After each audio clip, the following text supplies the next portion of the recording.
আমন্ত্রণ জানাচ্ছি অনুষ্ঠানের বাকি অংশ দেখার জন্য। আমরা আজকে কথা বলছি বিল্ডিং ফর ফিউচার লিমিটেডের ব্যবস্থাপনা পরিচালক তানভীরুল হক প্রবালের সঙ্গে। তো রিহাবের মতো অর্গানাইজেশনের আপনি দীর্ঘদিন নেতৃত্ব দিয়েছেন এবং তখনও দেখেছি তখন কিন্তু এই রিয়েল এস্টেট সেক্টরটি অনেক জটিল পরিস্থিতির মধ্য দিয়ে গেছে এবং নানা ধরনের অভিযোগ, বিশেষ করে যারা ভোক্তা বা যারা ফ্ল্যাট কিনেছেন প্রতারিত হয়েছেন, এরকম হাজারো সমস্যার মধ্য থেকে আপনি নেতৃত্ব দিয়েছেন। সেই অভিজ্ঞতার কথা আমরা একটু শুনতে চাই।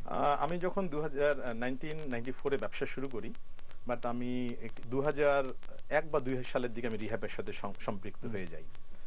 তো রিহ্যাবে প্রথমে আমি 2002 সালে তৌফিক ভাই, যিনি শেলটেকের এমডি, উনি তখন রিহ্যাবের সভাপতি ছিলেন। ওনার হাত ধরে আমার এখানে আসা। উনি আমার বুয়েটেরও বড় ভাই। উনি বললেন, প্রবাল, তোমাকে কিছু কাজ করতে হবে, তুমি আমাদের সাথে কাজ করো। 2002-3 সালে ওনার সাথে কাজ করার পরে 2004 সালে আমি রিহ্যাবের জয়েন্ট সেক্রেটারি হই। বাট এর আগে 2003-এ আমি নিজেই একাই আমেরিকায় গিয়ে একটা মেলা করে আসি। তখনও কিন্তু রিহ্যাব ইন্টারন্যাশনাল করে না। আমি নিজে আমার নিজের একটা প্রোডাক্ট নিয়ে যাই। আমার প্রোডাক্টটা ছিল একটা সার্ভিস ডিপার্টমেন্ট। বাংলাদেশের প্রথম সার্ভিস ডিপার্টমেন্ট আমার এই মুহূর্তে, যেটা আমার গুলশানে আছে, যেটা আমি হোটেলের মতো করে চালাচ্ছি, যেটা আমি 2006 সাল থেকে চালাচ্ছি। মানে একটু যদি ব্যাখ্যা করেন যে সার্ভিস অ্যাপার্টমেন্ট, হোটেল এবং গেস্ট হাউস, তিনটার মধ্যে কিছুটা ডিফারেন্স আছে। সার্ভিস ডিপার্টমেন্ট হচ্ছে পৃথিবীর অনেক দেশে আমরা দেখেছি যে আপনি ব্যাংককে পাবেন, ইন্দোনেশিয়াতে পাবেন, মালয়েশিয়াতে পাবেন, যে হোটেলের মতোই কিন্তু হোটেল না, আবার গেস্ট হাউসও না। অর্থাৎ দুটো রুম, একটা ড্রয়িং রুম, একটা যেখানে কিচেন থাকছে, একটা বেডরুম থাকছে, এটা আপনি ডেইলি হিসেবে ভাড়া দিলেন, যিনি রান্না করে খেতে পারবে। তো আমরা যখন 2006 সালে আমি এই সার্ভিস অ্যাপার্টমেন্টটা লঞ্চ করার আগে আমি 2002-3 সাল থেকে কনস্ট্রাকশনটা শুরু করি, কিন্তু আমার বিক্রি হচ্ছিল না ঢাকাতে। আমি 2003 সালে আমেরিকায় চলে গেলাম।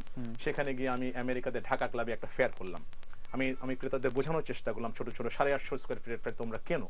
কিছুটা বিক্রি করতে পেরেছিলাম, বাট কিছুটা বিক্রি করতে পারিনি। তো এর ভিতরে আমি প্রজেক্টটা শেষ করি। তো এটা আসলে রিহ্যাব থেকে সার্ভিস ডিপার্টমেন্টে চলে আসলাম, এই প্রসঙ্গে পরে আসি। তো ওই মেলা করে আসার পর আমি তৌফিক ভাইকে বললাম, বা আমার রিহ্যাবে যারা কর্মকর্তা ছিল তখনকার প্রেসিডেন্টদেরকে বললাম, আমরা ওয়াই নট, আমরাও তো বিদেশে মেলা করতে পারি। 2004 সালে রিহ্যাবকে টিমকে নিয়ে আমরা লং আইল্যান্ডে ফেয়ার করলাম। তারপরে ওই সময় আমি রিহ্যাবের ওই ফেয়ার কমিটির চেয়ারম্যান ছিলাম। তারপর 2005 সালে আবারও লন্ডনে গেলাম, আমেরিকাতে গেলাম, 2006 সালে আমরা ইটালিতে গেলাম। অর্থাৎ ফেয়ারটাকে, ইন্টারন্যাশনাল ফেয়ারটা ওই সময় থেকে চালু হয়ে যায়। পরবর্তী 2006 সালে আমি নির্বাচনে রিহ্যাবের জেনারেল সেক্রেটারি হই। 2008 সালে রিহ্যাবের নির্বাচনে আমি প্রেসিডেন্ট হই। তো রিহ্যাবের সবগুলা স্তরে কাজ করার অভিজ্ঞতা আমার আছে। একজন জয়েন্ট সেক্রেটারি হিসেবে কাজ করেছি, একজন সভাপতি হিসেবেও কাজ করেছি। এখনো সবাই আসে, যারা অনেক জুনিয়র মেম্বাররা আসে আমার কাছে পরামর্শ নিতে আসে। এই মুহূর্তে আমি অ্যাডভাইজারি বোর্ডের মেম্বার। রিহ্যাবের 2004 সাল থেকে আমরা কিন্তু একটা কমপ্লেইন সেল করি, অর্থাৎ কাস্টমার সার্ভিস সেল। অনেক ক্রেতারা ঠকছেন, ভুল জায়গায় যাচ্ছেন, টাকা দিয়ে ফ্ল্যাট পাচ্ছেন না, তাদেরকে প্রতারিত হচ্ছেন, তাদেরকে প্রোটেকশন দেওয়ার জন্য 2004 সালে কাস্টমার সার্ভিস সেল করা হয়। ওই সেলের আমি প্রথম চেয়ারম্যান ছিলাম। তো সেখানে আমার অনেক অভিজ্ঞতা আছে বিভিন্ন ডেভেলপারের সাথে, মানে বিশেষ করে 111 এর সময়, যে একটা কঠিন সময় আমরা পার হচ্ছিলাম। সেই সময় রিয়েল এস্টেট সেক্টরে একটা কঠিন সময় আমাদের যাচ্ছিল, কারা ফ্ল্যাট কিনেছে, তাদের কি কি বৃত্তান্ত। ওই সময়টাতে কাস্টমার সার্ভিস আমাকে অনেক কাজ করতে হয়েছে। তো আমি চেষ্টা করেছি রিহ্যাবকে যতটুকু দিতে পারা দিয়েছি। এখনো সময় পেলে রিহ্যাবকে সময় দিই। তো এইভাবে এখন তো রিহ্যাবে প্রায় 1200 মেম্বার, আমার সময় 350 মেম্বার ছিল। রিহ্যাব একটা শক্তিশালী পর্যায়ে এখন চলে গেছে। কিন্তু সেই সময় অভিযোগও কিন্তু প্রচুর আছে এবং এখনো কিন্তু প্রতারিত মানুষ, বা বিশেষ করে দেশের বাইরে থেকে যারা এই ফ্ল্যাট কেনেন, তারা কিন্তু নানা অভিযোগ করেন এবং এসব ক্ষেত্রে কিন্তু রিহ্যাবের খুব বেশি ভূমিকা আমরা দেখি না। আমি বলবো যে প্রতারিত হওয়ার পরিমাণে পার্সেন্টেজটা কিন্তু দিন দিন কমে আসছে। আসলে প্রজেক্টের সংখ্যা বাড়ছে, ডেভেলপারের সংখ্যা বাড়ছে, সেই হিসাবে মনে হচ্ছে প্রতারিত হচ্ছে। আসলে কিন্তু পার্সেন্টেজ ওয়াইজ কিন্তু কমে আসছে অনেক, যেহেতু রিহ্যাব এখানে আছে। তো আমি সেজন্য দর্শক শ্রোতা যারা শুনছেন সবাইকে অনুরোধ জানাবো, কেউ যদি কোনোভাবে এফেক্টেড হয়ে থাকেন, রিহ্যাবে কিন্তু সেলে উনি অ্যাপ্লাই করলে বা উনি অ্যাপ্লিকেশন করলে রিহ্যাবের যে কমিটি, তারা সেটা দেখবেই। এটি একটি বিষয়। পাশাপাশি আরেকটি বিষয়, মানে আমরা সবসময় জানতে চাই যে আপনি যে পরিবার থেকে এসেছেন এবং যে রাজনীতির সাথে আপনি সম্পৃক্ত থেকেছেন, সবকিছু মিলিয়ে আপনার কাছে মনে হয়েছে যে এই ব্যবসার সাথে সম্পৃক্ত। যদি এই রিয়েল এস্টেট সেক্টরে আপনি না আসতেন বা পত্র-পত্রিকার সাথে সম্পৃক্ত না থাকতেন, তাহলে কোনটি করতেন? কোন ব্যবসাটি বেছে নিতেন? বা আবারও যদি সুযোগ পান বা এখনো যদি মনে করেন যে নতুন করে শুরু করতে হবে, তাহলে কোন ব্যবসাটিতে আপনি যাবেন? আসলে সত্যি কথা বলতে ছোটবেলা থেকে আমি আসলে শিল্পী হতে চেয়েছিলাম। আমার গান বাজনার প্রতি খুবই শখ ছিল, কিন্তু আসলে গানটা কন্টিনিউ করতে পারি নাই। আমি লেখালেখি করতাম ছোটবেলায়, নবারুণ, ধানশালিকের দেশ, শিশু অনেক পত্রিকা থাকতো। আমার মা আমাকে উৎসাহ দিত, সায়েন্স ফিকশন তুমি লেখো, এটা সেটা লেখো, লিখতাম। তো আমি বুয়েটে ঢোকার পরে রাজনীতিতে কিছুটা সম্পৃক্ত হয়ে যাওয়ার পরে গান বাজনা লেখা সব আসলে ছেড়ে দিলাম। কি করতাম জানি না, বাট আমি এখন যেটা করি যে আমি যেহেতু একজন সিভিল ইঞ্জিনিয়ার, আমি চাকরি করছি না, আমি যেহেতু মানুষের জন্য কাজ করবো, সেই জন্য রিয়েল এস্টেটকে বেছে নিয়েছি। পাশাপাশি যেটা একটু আগে বললাম, সবসময় ভাবি এর থেকে কি কি করা যায়। আমি দেখেছি যে একটা অ্যাপার্টমেন্ট হয়ে গেলে সেখানে অনেক ধরনের ক্যাবিনেট করতে হয়, আপনার কিচেন ক্যাবিনেট করতে হয়, ফার্নিচার করতে হয়। আমরা গত বছর আমি একটা ফার্নিচার ফ্যাক্টরিও করেছি আশুলিয়াতে, ইনোভা আমাদের প্রোডাক্টটার নাম। সেখানে আমরা ক্যাবিনেটস করছি। আমাদের টার্গেট হচ্ছে 2015 সালের ভিতরে এক্সপোর্টে চলে যাওয়া ফার্নিচার গুলোকে নিয়ে। মানে সব ধরনের ক্যাবিনেট? আমরা এখন এই মুহূর্তে অফিস ফার্নিচার করছি, বাসার বাড়ির ফার্নিচার গুলো করছি, যেটা এবছরই ডক্টর জামিলুর রেজা চৌধুরী স্যার উনি এটা উদ্বোধন করেছেন আমাদের ফ্যাক্টরিটা। এটা একটা সাইড, দেখেন এটা কিন্তু রিয়েল এস্টেটের সাথে সম্পৃক্ত একটা সাইড। পাশাপাশি যে হোটেলটা আমি করছি, হোটেল বলবো না, সার্ভিস অ্যাপার্টমেন্ট, এটাও কিন্তু রিয়েল এস্টেট সেক্টর থেকে। যখন আমার ফ্ল্যাটগুলো বিক্রি হচ্ছিল না, সেগুলো আমি পরে কিনে ফেললাম যাদের কাছে বিক্রি করেছিলাম, আমি কিনে নিচ্ছি। হ্যাঁ, কিনে নিলাম। যারা বিক্রি করলো না তাদের কাছ থেকে ভাড়া নিলাম, নিয়ে আমরা সেটা গুলশানে চালাচ্ছি। এই হোটেল চালার দিকে আমি ফিল করলাম তাহলে আমাকে রেস্টুরেন্টও দিতে হবে। তখন আমি তার নিচে একটা রেস্টুরেন্টও করে ফেললাম, যেটা লাউঞ্জ কমিডা নামে পরিচিত, যেখানে আমি বিদেশিদের জন্য স্টেকের ব্যবস্থা করেছি, ইন্টারন্যাশনাল ফুডের ব্যবস্থা করেছি। অর্থাৎ রিয়েল এস্টেট সেক্টরকে কেন্দ্র করে যা যা করা দরকার আমি সবসময় ভাবি, এরপরও ভাববো নিশ্চয়ই আর কি করা যাবে। তবে সবকিছু কিন্তু আমার প্রফেশনের সাথে রিলেটেড, অর্থাৎ বিল্ডিং এর সাথে রিলেটেড, খাওয়া দাওয়ার সাথে রিলেটেড। হোটেলটা বা সার্ভিস অ্যাপার্টমেন্টটা করেছি এই জন্য মানুষকে সার্ভিস দেওয়ার সাথে রিলেটেড। এবং যেহেতু বাংলাদেশে সার্ভিস অ্যাপার্টমেন্ট নেই, ছিল না, এখন হয়েছে 2006 সাল থেকে আমার প্রায় 8 বছর হয়ে গেল। এখন আমি শুনেছি যে বনানীতে, তারপরে গ্রিন রোডে, ধানমন্ডিতে 2-1টা সার্ভিস অ্যাপার্টমেন্ট হচ্ছে। মানুষ কিন্তু গেস্ট হাউসের কনসেপ্ট থেকে বেরিয়ে এসে বা হোটেলের পাশাপাশি সার্ভিস অ্যাপার্টমেন্ট আজকাল করছে। তো ভবিষ্যতে আমি কি করতাম জানি না, তবে আমার ইচ্ছা এই সেক্টরকেই আরো একটু ডিটেইলে আরো কিভাবে কাজ করা যায়, আরো কিভাবে সেবা দেওয়া যায়। মূলত এই সেক্টরটি আপনার চিন্তা ভাবনার মধ্যে ছিল আমার সবসময়, এবং আবারও যদি শুরু করতে হয় আপনি এই সেক্টরটি নিয়ে। যেমন দেখেন আমি পত্রিকা থেকে নামটা কিন্তু স্থাপত্য নির্মাণ, যেখানে কিন্তু আমি কনস্ট্রাকশন নিয়ে আলোচনা করছি, স্থাপত্য নিয়ে আলোচনা করছি। ভাবনাটা ছিল, ভাবনাটা আমার সবসময় ছিল এই সেক্টরটাকে। যেমন আমি মেডিকেলে চান্স পেয়েছিলাম, আমি 1980 সালে আমি ইন্টারমিডিয়েট দিই ঢাকা কলেজ থেকে। আমার বাবার খুবই শখ ছিল আমি ডাক্তার হব, তো আমি সেজন্য ওনাকে খুশি করার জন্য ভর্তিও হলাম, কিন্তু ক্লাস করতাম না। যখন বুয়েটে চান্স পেয়ে গেলাম, আমি আস্তে করে বুয়েটে চলে আসলাম।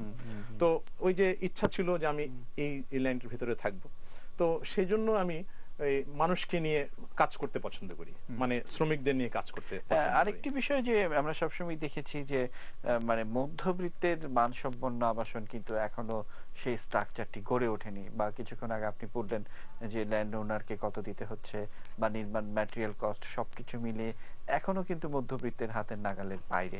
এটা নিয়ে কোনো কি বিশেষ ভাবনা আপনার আছে? এখন আমি তো একা ভাবনা করলে হবে না, সরকারকে ভাবতে হবে। যদি আপনি অ্যাপার্টমেন্ট, যেহেতু মানুষের একটি মৌলিক অধিকার, সবাই একটা অ্যাপার্টমেন্ট পেতে চায়, সেক্ষেত্রে টাকার তো লাগবে।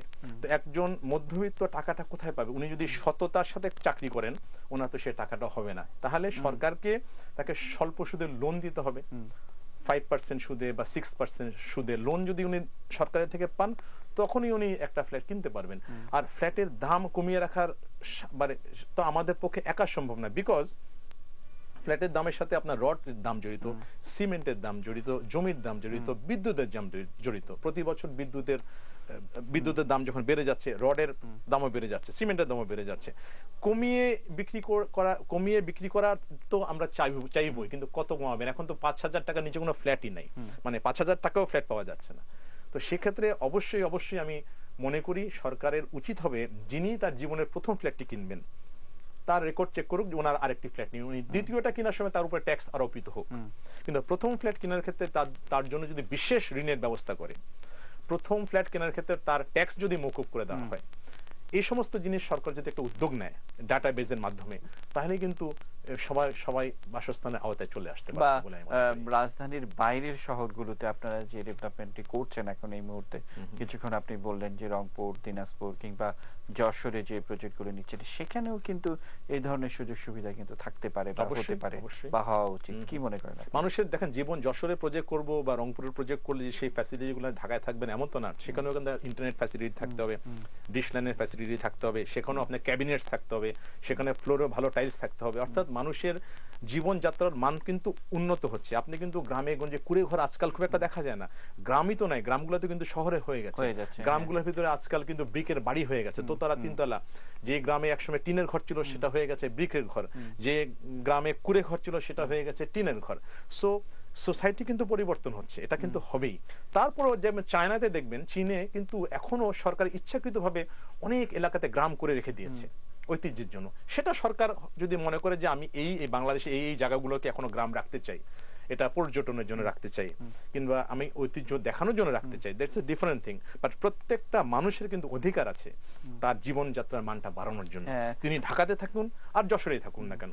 সেই জন্য যে জিনিসটা দরকার সেটা হচ্ছে ট্রান্সপোর্টেশন। আমি বারবার সবসময় একটা কথা বলি যে যাতায়াত ব্যবস্থা ঢাকার সাথে উত্তরের এবং দক্ষিণে যে যাতায়াত ব্যবস্থা যদি স্মুথ হয়, সেটা রেলের মাধ্যমে হতে পারে, পানির মাধ্যমে হতে পারে, এবং সড়কে হতে পারে। আমরা একেবারে শেষ পর্যায়ে আমরা যে প্রশ্নটি দিয়ে সচরাচর শেষ করে থাকি সেটি হচ্ছে যে আপনি যে রাজনীতিটি করতেন কিংবা আপনার লেখাপড়া বা আপনার মা লেখালেখি করতেন এবং বাংলাদেশের প্রসিদ্ধ একজন লেখক আমরা জানি এবং আমরা তার লেখা পড়েছি, সবকিছু মিলিয়ে আপনার কাছ থেকে একটা বিষয় আমরা জানতেই পারি, সেটা হচ্ছে যে নিশ্চয়ই বাংলাদেশ নিয়ে আপনার ইতিবাচক কিছু ভাবনা আছে। সেই ভাবনা আমরা দর্শকদের সঙ্গে শেয়ার করতে চাই। ডেফিনেট বাংলাদেশের উন্নতি যেন হয়, বাংলাদেশ যেন বিশ্বের আর 10টা দেশের পাশে গিয়ে দাঁড়াতে পারে। আমাদের দেশের জিডিপি গ্রোথ যথেষ্ট ভালো, আমাদের দেশে এখন ফরেন রিজার্ভ যথেষ্ট ভালো। আমরা আসলে একটা বাংলাদেশের স্বাধীনতার পক্ষের চেতনার শক্তির একটা উন্মেষ ঘটুক, এটাই আমরা চাইবো। বাংলাদেশ একটা সুন্দর বাংলাদেশ আমরা আশা করি, এবং বাংলাদেশের জন্য আমি এটাই তো চাই।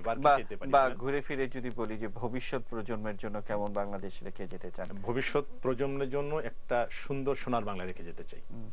আমরা অনুষ্ঠানের একেবারে শেষ পর্যায়ে আমরাও আপনার সাথে একমত যে যেহেতু আপনার প্রতিষ্ঠানের নাম বিল্ডিং ফর ফিউচার, আমরাও ফিউচার বাংলাদেশটা দেখতে চাই, সুন্দর সমৃদ্ধ একটি দেশ। আপনাকে অসংখ্য ধন্যবাদ আমাদেরকে সময় দেওয়ার জন্য। আপনাকে ধন্যবাদ। প্রিয় দর্শক, এতক্ষণ যারা সাথে ছিলেন প্রত্যেককে ধন্যবাদ। আর আপনারা নিয়মিত যারা এই অনুষ্ঠানটি দেখেন তারা জানেন যে রবি থেকে বৃহস্পতি দুপুর 1:15 এই অনুষ্ঠানটি প্রচারিত হয়। আজ বিদায় নিচ্ছি, আর বিদায় নেওয়ার আগে আবারও জানিয়ে দিচ্ছি 24 ঘন্টাই নিউজ আপডেটের জন্য চোখ রাখুন এটিএন নিউজের পর্দায়।